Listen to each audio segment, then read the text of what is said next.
out with you, Irwin, and with Maury Mullen at Shoney's, which was over next door. Right. They were open all night. Right. I was eating the meals at the strangest times. They were having these conversations. I think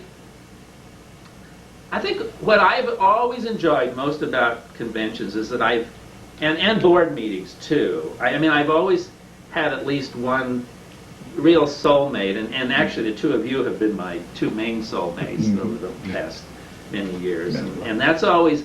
That to me has always been the best part of conventions and board meetings. I mean, truly. All the programs, everything else, it's the friends you have, the close friends, that really matter. Anyway, I was also elected to the board in Tallahassee, which I should have run before that. I was going to the meetings, might as well have run.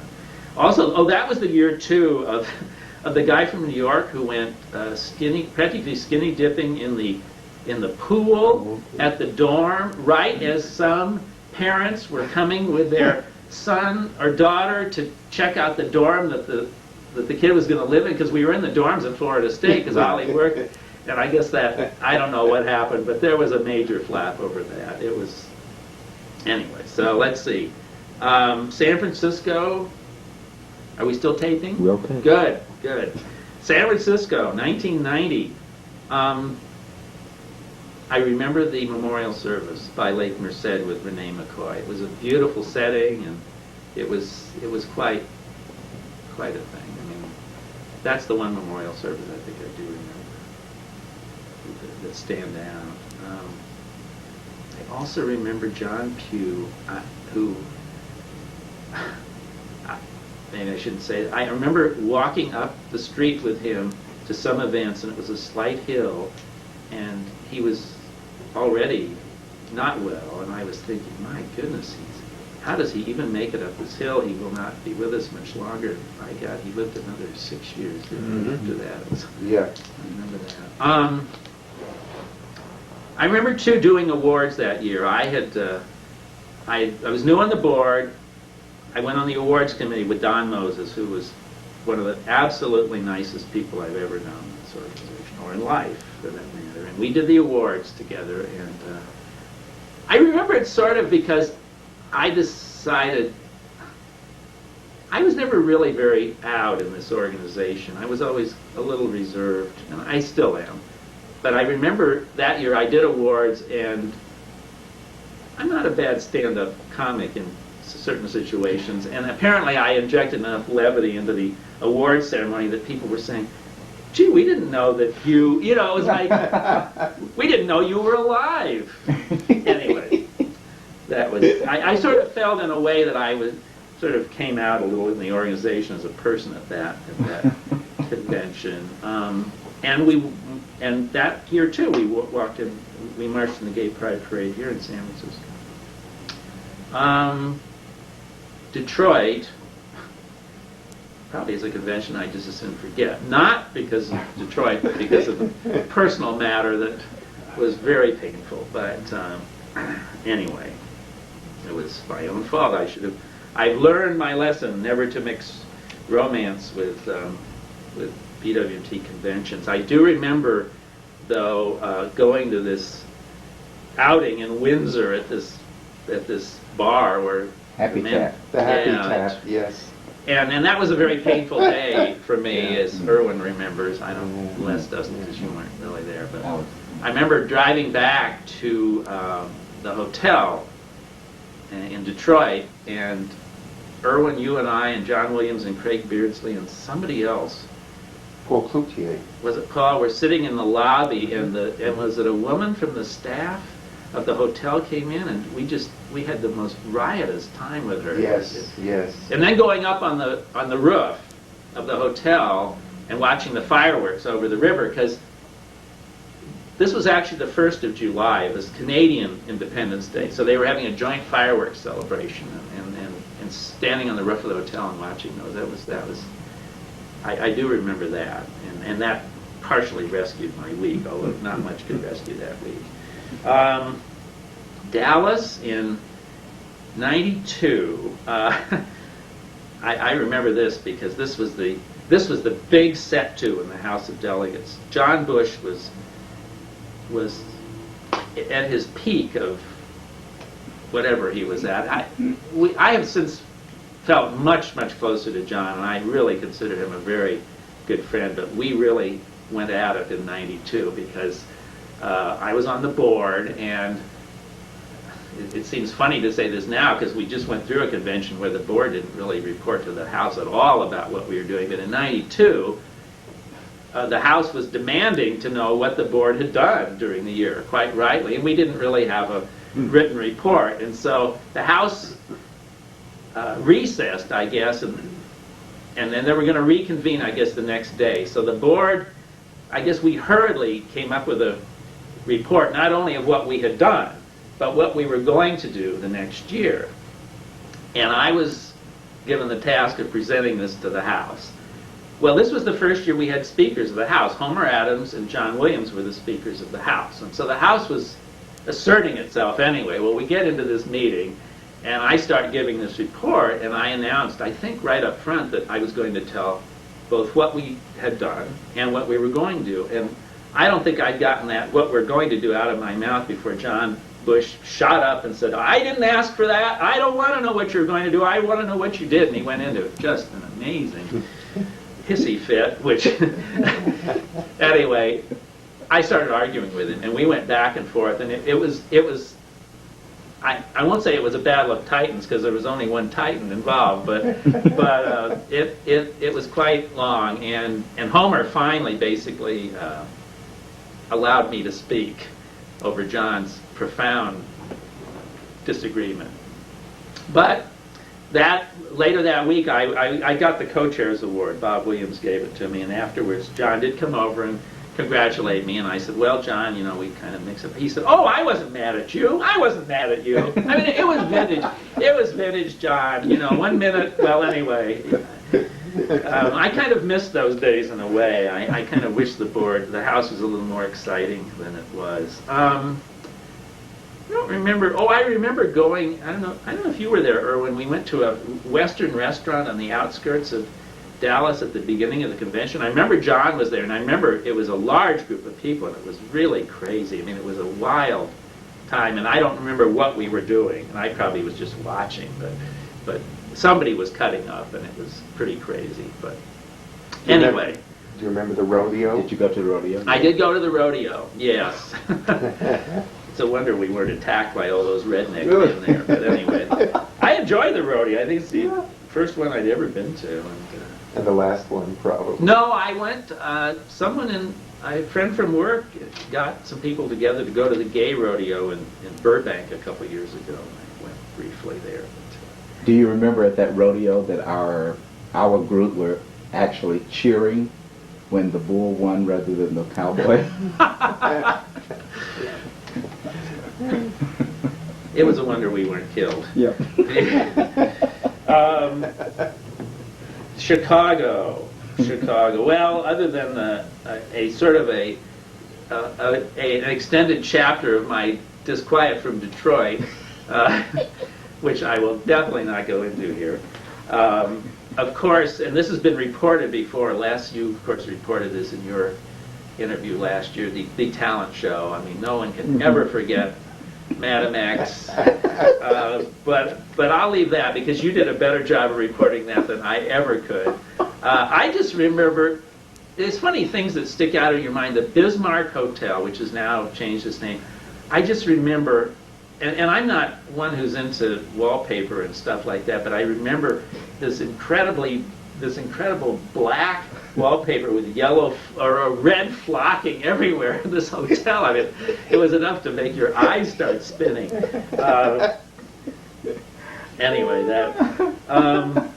I also remember the early on in the convention we had a downtown walking tour of the old buildings, and that was fascinating. And it was fascinating to me particularly because the second oldest skyscraper in Chicago, I think it's the second oldest, the Monadnock building, was a building where my grandfather had offices in like 1905 or 1910 or something. They still have stationery with his letterhead on it from that. And I had never seen the Monadnock building before, which is a very old and sort of almost trapezoidal-shaped building. And we visited that and some other buildings, which is very interesting. And I also did some other little more cultural things. I went to the Shed Aquarium and the Art Institute and a few other things that week. But of course, as usual, I don't remember the content of the convention. Anyway, so let's see. That brings us to Washington, D.C. 1994. We were actually in Arlington. I think that was when we visited the Holocaust Museum, wasn't it? Yes. It wasn't at a subsequent board meeting. It was in '94. Yeah. I don't remember a lot. Well, of course, I do remember the incident of the one of our members who brought his these two young adopted sons, I guess they were, or one, and brought them to too many events that they probably shouldn't have seen, and then we confronted by it, he didn't really understand, which was really unfortunate. But I shouldn't have mentioned that. I think the singular event at that convention was that Les and Tim were elected co-chairs, and Tim was reluctant to the end. I remember visiting his room at midnight. Now, I think he was really planning to run. I think he was just sort of kidding me along, but because I think you two had figured it all out. But he was being a reluctant candidate, and I remember visiting his room, urging him to run, and he did. And you were elected, and that was a major sea change, I think, in the organization. Up till then, after James Creedle and Tom Horan were co-chairs, which was before I was on the board, which I gather was a very tumultuous time politically and a lot of arguing in the House, John Teamer and Michael Warner ran as a team. And they brought a lot of calm at first, but then, unfortunately, John became ill, and John was a leader by example. John didn't push us into a lot of things, but he led by example, and he was such a strong example that it sort of motivated people. And Michael was a very good leader in the sense that he reached out to people, but then there wasn't as much follow-through. I mean, he was good at interpersonal contacts and going around the country, but there wasn't perhaps as much direction as we needed on the board. Well, John, of course, had to resign because of his health, and Michael resigned over an incident that occurred that I didn't even know about until after it had happened. And so we ended up with two new co-chairs, Bob Williams and Al Benvenuti. And my perception was, even though they might say differently, that they never really worked very well together. And Al tended, I thought, to sort of step back a little and do things out of the limelight, and Bob really took the bull by the horns and went plowing ahead and did some very important things that we needed done to bring some stability back, but also maybe sometimes wasn't very democratic. Anyway, I felt at the time that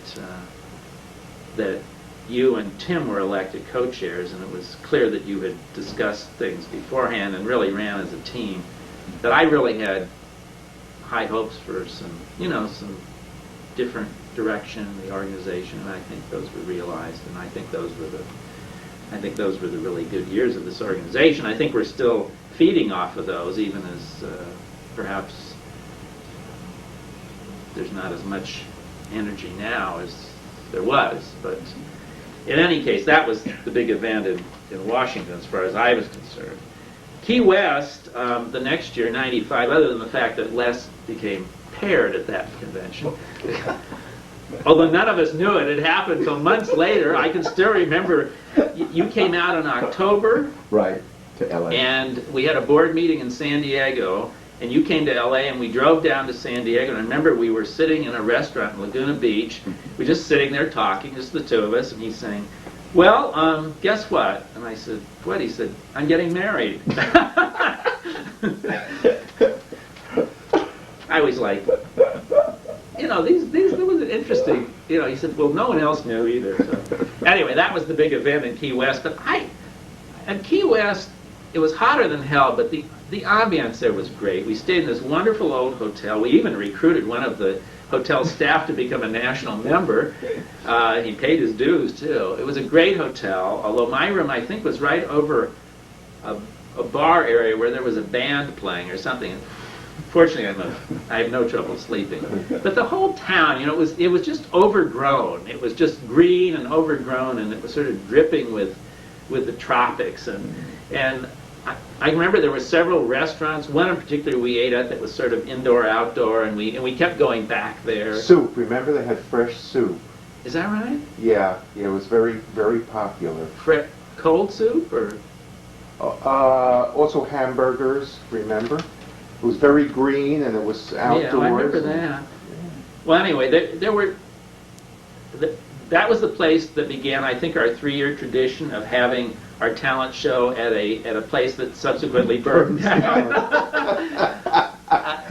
It happened the next year in Cleveland, the following year in Charlotte, but it started in Key West. I also remember visiting the Hemingway house there and the Truman Summer White House, which was a delightful place, and I was sorry more people didn't do that. But it was, Key West is a weird town. I mean, it's about half gay and half redneck, and it's, well, it was an interesting convention, and it was much as I didn't get along particularly well with Michael Harrington, which I'll freely admit on this tape. He and Homer really pulled this convention together. Homer Adams did when nothing else was happening. And I think it was Michael's idea, too, to have discussions at that convention around ideas and issues that the NA had to face, management and sort of programmatic ideas. And I think, I heard other people, I heard someone else say they thought that was an unsatisfying convention. I thought it was very satisfying. I thought it was a good convention. That was also the first convention where the board, as a group, met with the members and answered questions. I can also remember the banquet, which was a steam bath. It was a steam bath. It was in the upper penthouse of this hotel, and it was all glass, it was like a greenhouse, really. It's an unbelievable banquet. Anyway, I think that was my recollection. Well, let me continue. I shouldn't be using notes, but it's better than forgetting. Cleveland Convention. That was the last name change debate. I think I talked about it already. It turned out to be an anticlimax.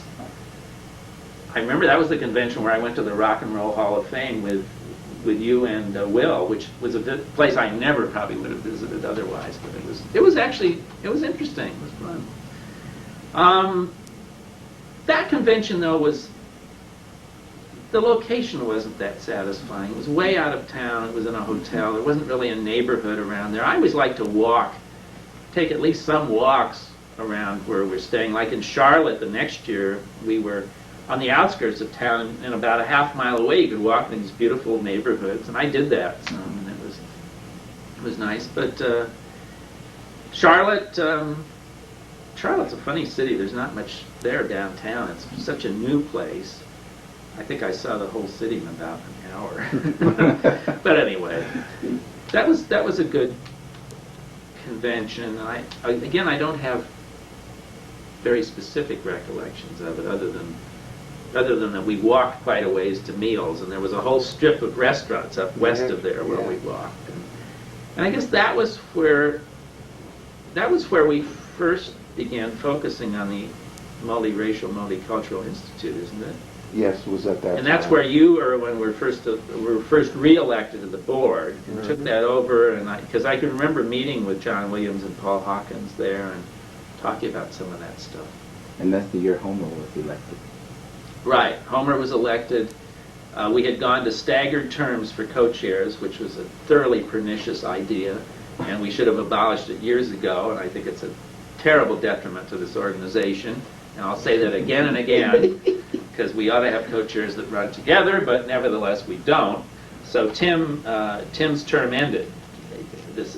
When you and Tim ran for re-election, we had just instituted that, and so one of you was going to be elected to 2 years and the other for 1, and Tim said, I only want 1, so please vote for less. So you got the 2-year, and at the end of his 1 year, then Homer ran, and he was co-chair. So that was Charlotte. something else I was going to say about Charlotte, but I've kind of forgotten. Fort Lauderdale the next year, a very hot convention. I can remember eating at the Bluefish restaurant across the street where there were all these people, these old men that were hanging out at the bar every noon. You know, they were there all the time, and we'd come in and out, and it was a fun place, though. That was also, I think, where we first talked about the idea of the History and Legacy Project, which I'm now working on, which is part of, again, this was Les's 5-year plan. I guess I should get into that rather than doing convention by convention. But also that was where Paul Sears was given the long overdue Lifetime Achievement Award, and you got an award because you were leaving the co-chairship at that time, and that was very nice. I mean, there were two people there that really needed to be recognized and were.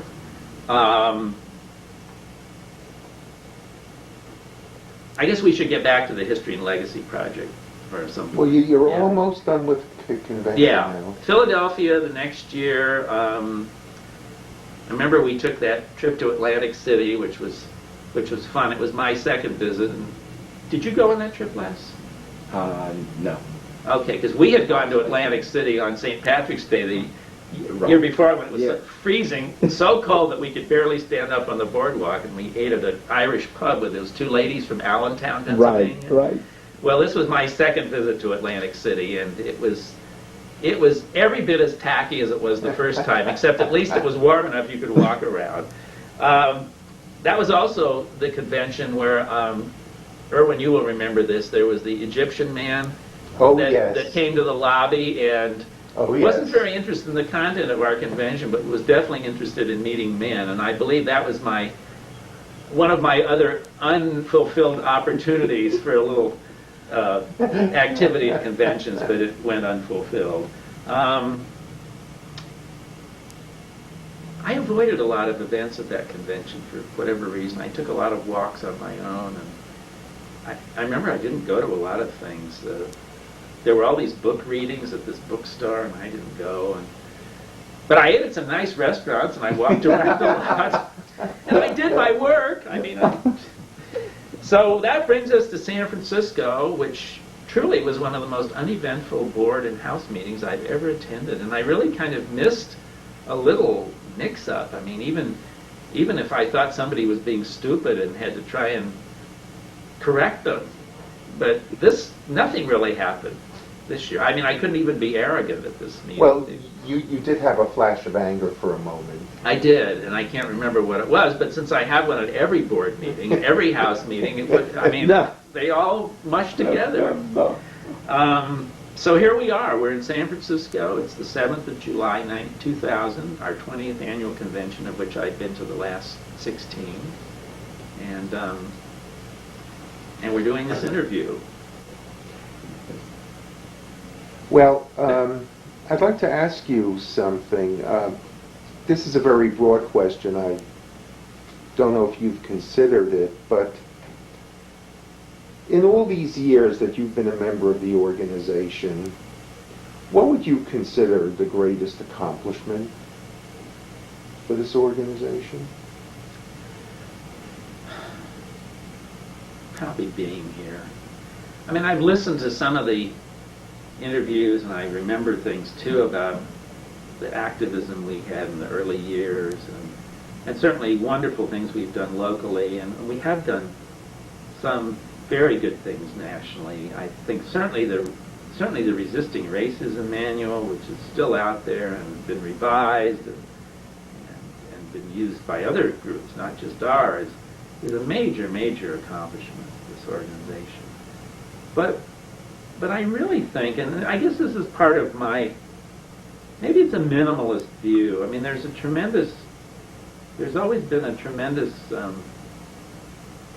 tendency in this organization to beat up on ourselves and say how we haven't reached our potential, and there was so much we could have done. I remember someone once said, well, we can be a gay NAACP, and I'm thinking, give me a break.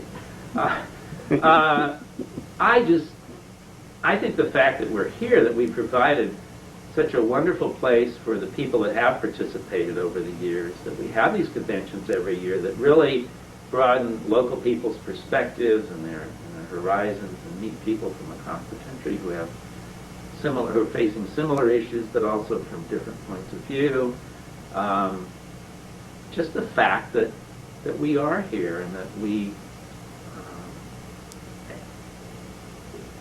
The unfortunate part is how relatively few people have been able to take advantage of what we have to offer. I think that's the sad part, and the sad part that not that many new people are coming forward. But I think the fact that we've stood for something for a period of time, even if our attempts to implement it and do things to carry out our statement of purpose have been sporadic at best, nevertheless we've been consistent, and we have done things over time. And I think our Multicultural, Multiracial Institute now is a wonderful, wonderful thing, and as hopefully more and more people, both inside and outside the organization, can partake in it and can learn from it, I think that's a major, major accomplishment for us.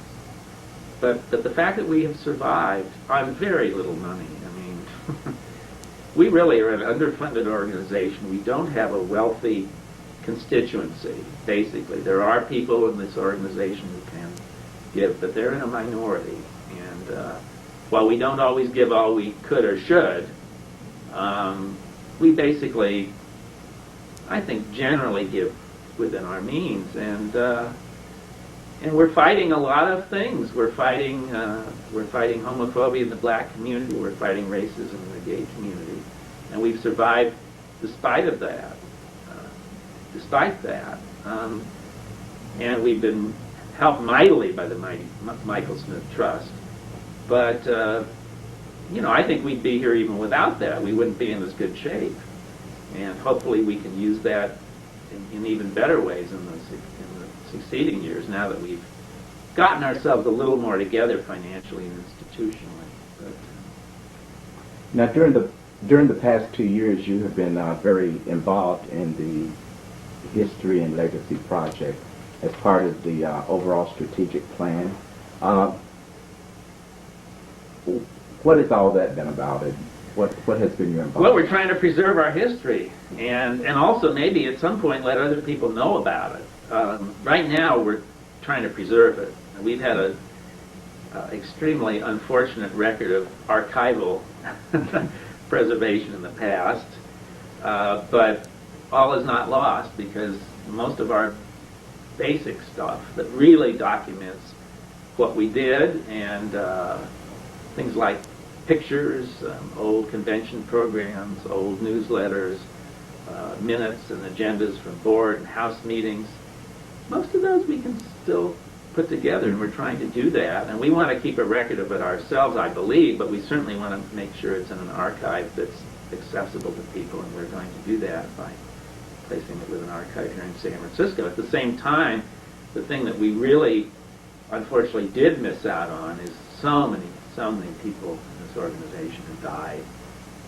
So many people are no longer reachable. We're trying as quickly as we can to make interviews just like this with people who've been involved for many years in the organization to preserve oral histories, because those really are invaluable. They can't be duplicated. I mean, we can take all the written stuff we want, but without the oral histories, we're lacking a lot. And we now have recorded all the living ex-co-chairs of this organization, plus a number of the major forces like Irwin and Ollie and Paul Sears, and we have a long list, a wish list of other people we want to do. But we've already taped some of the most significant people in the organization.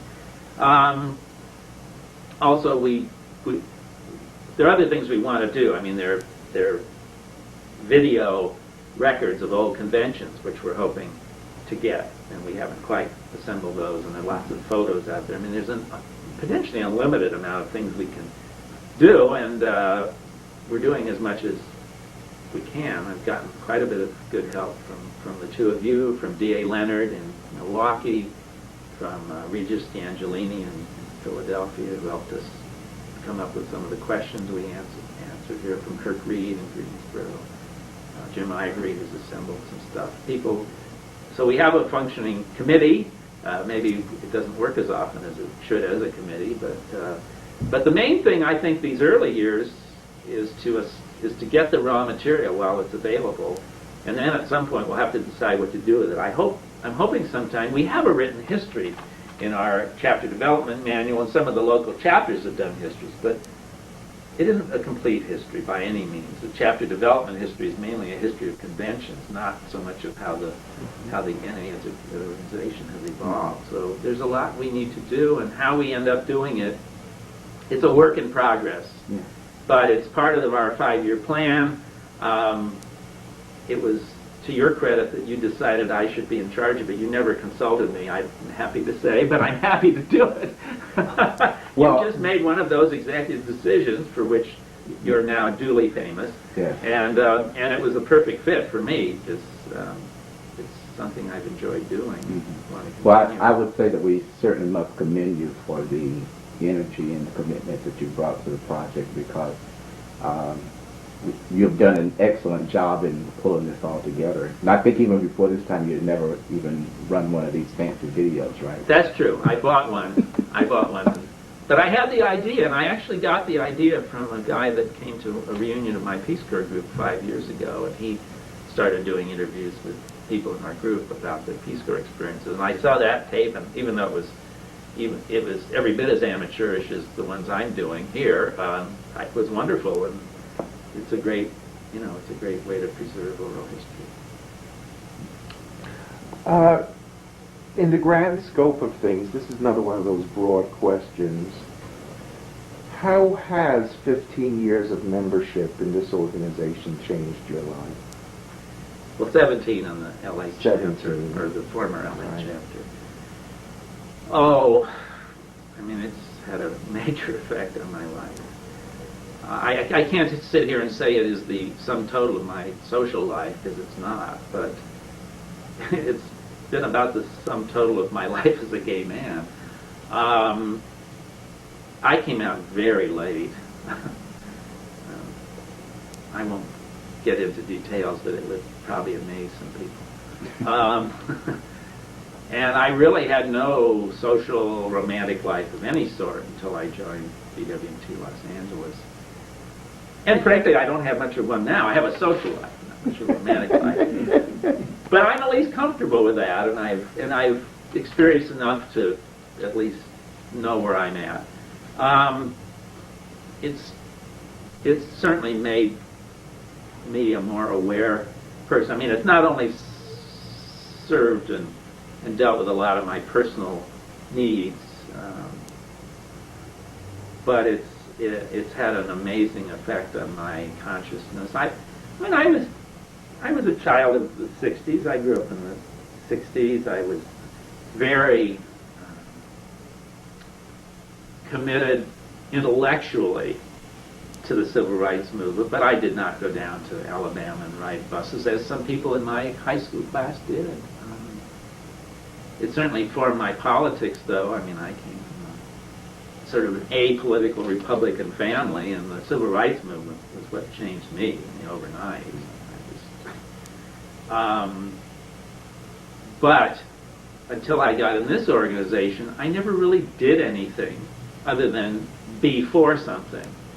And in some respects, the things that I've ended up doing that seemed activist, like being in the Peace Corps and being in this organization, have been things in a way that I kind of blundered into. I mean, it wasn't something that I went into because I was such an activist I had to find an outlet. I came to this organization because I needed a social outlet, and fortunately for me, the organization just happened to have ideals that fit perfectly with mine. And while I'm not as polemic, I don't see things maybe in as, if you'll pardon the expression, black and white terms as some people do in this organization. I would say 90% of the time I'm on board, and I think it's been a remarkable eye-opener. And I think the thing that I'm happiest about, the two things I'm happiest about are the friendships I've made here, and I've certainly made, and you two are among my very closest friends. But also the fact that I feel uniquely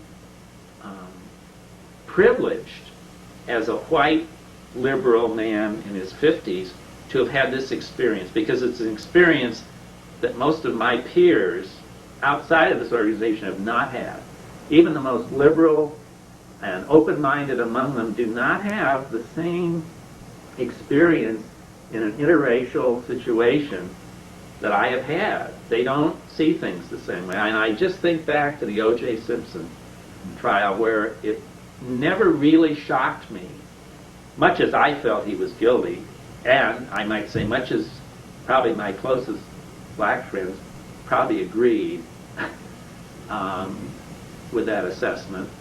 But it never surprised me that the tremendous racial divide in America about perceptions of his guilt and innocence, that most blacks thought he was innocent. Mm-hmm. Most of my white liberal friends still don't, I guess they're beginning to understand it a little now, especially in L.A. with the L.A. police scandals, which are just outrageous. But I mean, the perception of the police, the role of the police, that's something that even to white liberals until, I think, relatively recently, and still to many, is not well understood, not well appreciated. And I feel very fortunate. I mean, this being in this organization has been part of my education. And I'm glad that it is part of my education. I feel uniquely privileged by that.